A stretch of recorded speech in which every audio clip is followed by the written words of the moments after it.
Welcome to the next project, Erin. We're glad to have you on here. You are one of the 10 who were chosen out of all of Southeast Missouri. So how does that feel? It feels awesome. It feels really awesome. Yeah.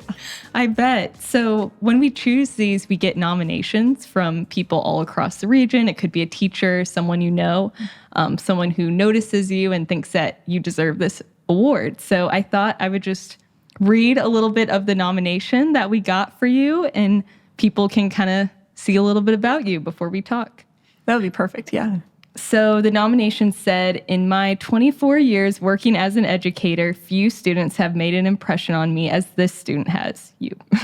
Her work ethic is nothing short of amazing. Not only does she put her all into classes on a daily basis, but she is involved in team sports, clubs, and her community. Last year, she served as lead organizer for a community fundraiser that went towards helping financially strapped students pay for graduation costs. The fundraiser pulled in thousands of dollars towards the cause. She is a born leader among peers and works towards the betterment of the student body and community. On a personal note, Erin models kindness and integrity. Peers and adults know she can be counted on to step in and give 100%. And encourages others to do the same. So as you can see, very high praise there. Tell me a little bit about that community fundraiser that was mentioned in there. Yeah. As the junior class, we got to have a lot of freedom in what we got to, like the events that we planned, the fundraisers we got to have. We were in charge of prom that year. So we got a dunking booth, raised a lot of money, and we were just really excited with the idea of putting things together and doing things as a class.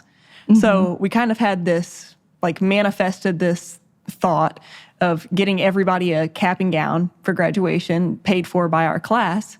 So we had a trivia night where we organized all the questions and also had a silent auction and brought like 15 teams together of 6 to 8 people and had just a great night. So yeah, because I know graduation costs can be a lot, especially for certain students. So is that kind of what your goal was with that? Definitely, yes. Cool. And were you the project leader for that trivia night then? Yes, I'm the class president. Okay. So, yeah.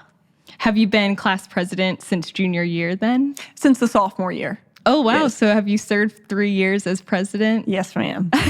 That's a lot of time. What's your favorite part of being class president? Well, I've got a really great class. So I think that's what makes it best. And wow, that was a great question. I love being our class president because I know our class can do great things. And I think we all motivate each other to go and do them. Yeah, because have you known a lot of these people since elementary school then? I have 27 kids in my grade. Oh, wow. And I would say 50% of us have been together since kindergarten. Yeah, very close community then. Yes. And community is another thing that you're very passionate about. I know we were just talking earlier, you're part of 3 youth groups. Could you tell me about how you got involved in so many of youth groups across the area? Definitely. The first youth group I started out with was my home parish, St. Mark's, St. Joseph. Okay. And starting out, we had 2 members, me being one of them, and our fearless leader, Mia, who's fabulous. But I started out with that youth group, and I was ready to do more retreats, more outside projects. So I went to a neighboring youth group, Jackson Immaculate Conception, and they had around 90 kids in that youth group, or that they traveled with. So going into that, I didn't know anyone, and it ended up being a phenomenal experience for me. They gave me a lot of exposure that I didn't have before, and then our parish needed a liaison to go and represent our parish for another neighboring youth group called Vincentian Marian Youth. And they do a lot of more charitable work, a lot of service projects. So I was interested in that. So I went and represented our parish at the St. Genevieve, St. Vincent parishes with the part of this Vincentian Marian Youth. And when I got to see what the kind of work that they were doing, I was amazed. So I joined their group, and I've done a lot of service work with them. So that's awesome. That's probably a lot of time and a lot of commitment, but it seems like you're really passionate about it. I am. I am. They're great people. They're phenomenal people. Have you done any like service projects within those youth groups then? Yes, I have. Actually, last summer, I went on a mission trip called Operation Overhaul. It was in Memphis, Tennessee, and we took 80 people. We took 60 kids or students, and we took 20 young adults or adult leaders. Wow. So of that group, we went in, we built houses, we made this man a shower. He never had a shower in his life, and he was 80 years old. Wow. And yeah. You guys actually like built it with your hands then? Yes, We did. How was that experience? It was, I wasn't on the shower group, but the people that were said it was amazing. I was on a group, I went to the Dorothy Day house one day, and this is a house that it gives families, if you're a homeless family, they let you stay together. And they take, the average family within 4 to 6 weeks will be rehabilitated in the Dorothy Day house. Wow. With transportation, a job, and their kids will feel like they're in a house in that time that they're homeless instead of being in a sheltered environment. So we went and repainted their whole Dorothy Day house. So I got to do that one day, and then the most impactful experience I had was at a food shelter. I went and fed the homeless for one day, and that was amazing. Wow. Yeah. So like handing out food, serving meals, all of that. Yes. I bet that would be really rewarding. It was, yeah, and it was really educational. We learned that the average homeless person that gets there to get food walks 7 miles. Wow. Yeah. Just to get there for that Just day. to get there. Yeah. Wow. Is this something you'd like to continue then going into your future, like doing service projects or starting anything? Definitely. Yeah. The group that I'm with, Vincentian Marian Youth, they're a family. I know we call them youth because we focus on building teens, but it takes the adults, it takes the mentors, the guiders, so. Yeah. Awesome. And then within school, besides being student class president, what other sports and clubs are you involved with? Yeah. I was on the volleyball team this year, and I run cross country, which are same season sports, but because we have fewer girls at Oak Ridge, we need as many girls as we can to play sports, so they let me do those overlapping. Oh, cool. And then I'm the captain of the cheerleading team, which cheerleading is my favorite sport. Yeah. Why do you like cheerleading the best? I think I'm a natural supporter, honestly. I think I just really get into it. So I just love it. And then some of the classes that I'm in, or some of the clubs that I'm in, sorry, I'm the NHS president. I'm the FBLA vice president, which NHS is National Honor Society, FBLA, Future Business Leaders of America.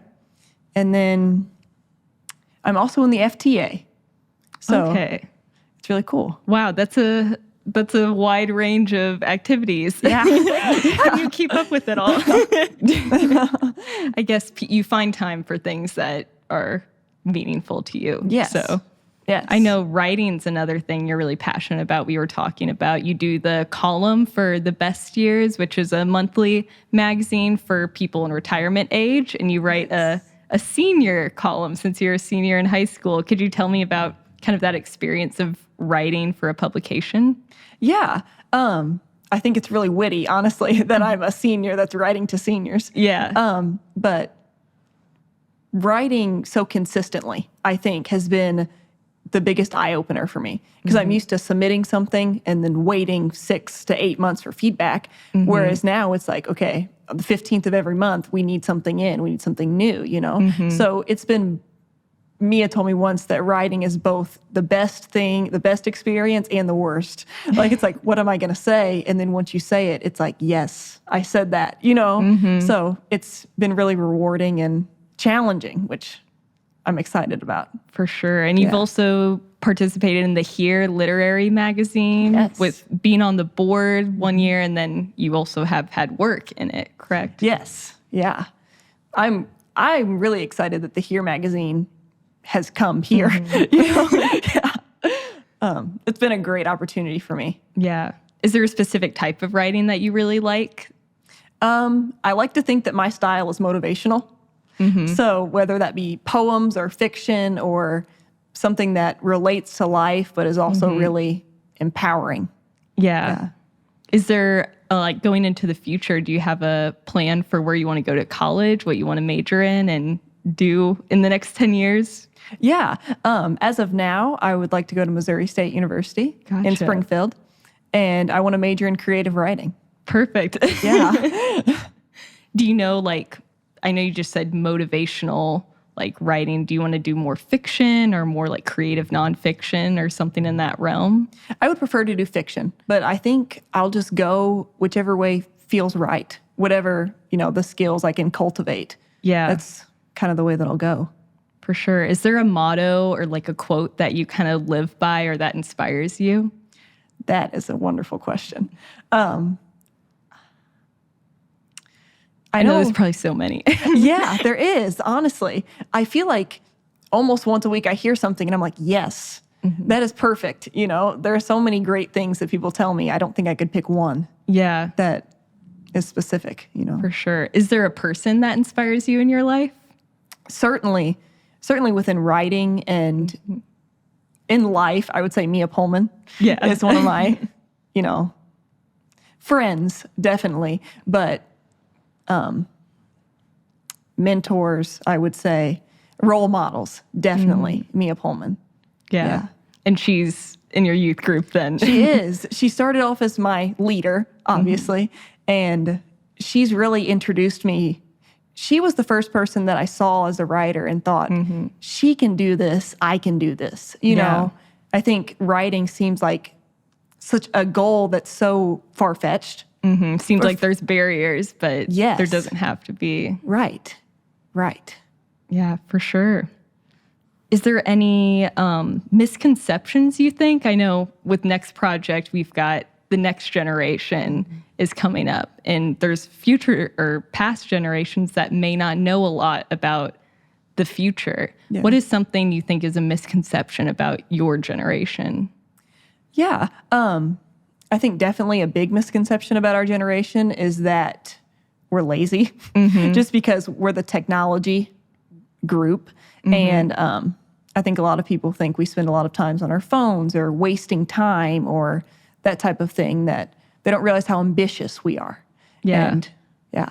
For sure. You definitely seem like you've got a lot of ambition. I do. Yeah. Where would you like to see yourself in like 15 years? Like if you're imagining kind of a future for yourself, what does that look like? I think if I really think outside the box and I can see myself being a sharer, whatever that looks like, someone who's a speaker, someone who's a leader, someone who's hopefully a writer. Yeah, someone. I like that, sharer. Yes. What is it you really want to share with the world? I want to share that you are who you are, and I think so many people get lost in this, what do I do? Where do I go? What do I say even? When really it's just like, it's just go. Just say yes and go, And I think that's actually what I've kind of done in my class and in my school and all these clubs is I've just said yes. And it's all kind of, I don't want to say fallen in my lap because I've worked for it, but it's just made sense, I love that. Just going for it, saying yes, and not having to think about who you are. Just go for it. Yeah. I love that. That's really inspiring. That could be your inspiring quote. Just said by yourself. Is there anything else that you participate in the community outside of church and sports and school? I'm a family person, obviously, too. And I'm a friends person, and I have all these other things going on, but I have a me life, too. I don't want people to think that I'm so go busy that I don't spend time with myself or with the people that I love, So I would say that I do that, too. I invest in the people that I care about. Yeah. So, is there something that you enjoy, like just a hobby or just something for yourself that really kind of fills you up? Yes. I love games. Really? Like Yes. board games or like video games? I love social games. Okay. Yes. I love bus games. That's probably my favorite thing about sports is playing games on the bus. And I imagine all of these games and come up with them. This is such a fun fact about myself. Actually, for Thanksgiving, I brought all of these games to play. Like, we played the newlywed game, but it was with our family, so we call it the newly friend game. And I brought these turkey hats, and if you won, you got to wear this turkey hat. And could you kind of give me an example of one of these games, like how it works? yes, okay. So there's this one game that I play that I give everybody a note card. Okay. And it's called Things. And I will ask them to write, I'll ask them a question, and they'll write down an answer. And we'll give all of their cards to one person, and they'll read me off everything that they said. And I'll try to guess who said what. Okay, Yes. that's fun. So it's kind of a mix between who do I know and what are they thinking? You know? Whoa. So trying to imagine the thought process that the people that you know so well are thinking, you know? Yeah, that's a good way to like get to know people deeper too. And it's super fun. Because I ask everybody to keep a composure. Like, if you get a card and it's not yours, you're not supposed to be like, yes, they didn't guess me. Or if it is yours, you're not supposed to be like, man, they got another point, you know? Yeah. So kind of that surprise at the end. Yeah, that's really fun. And you make a lot of these up yourself, or you find them somewhere and kind of repurpose them? Yes. I would say I play off of other games and make them my own to fit my situation. Yeah. Yeah. That's really fun. Awesome. Well, I think that's most of the questions I have for you. Thank you for sitting down and telling me about your life and all the cool things that you do. We're really looking forward to getting to know you even better throughout the next project. Yeah, thank you.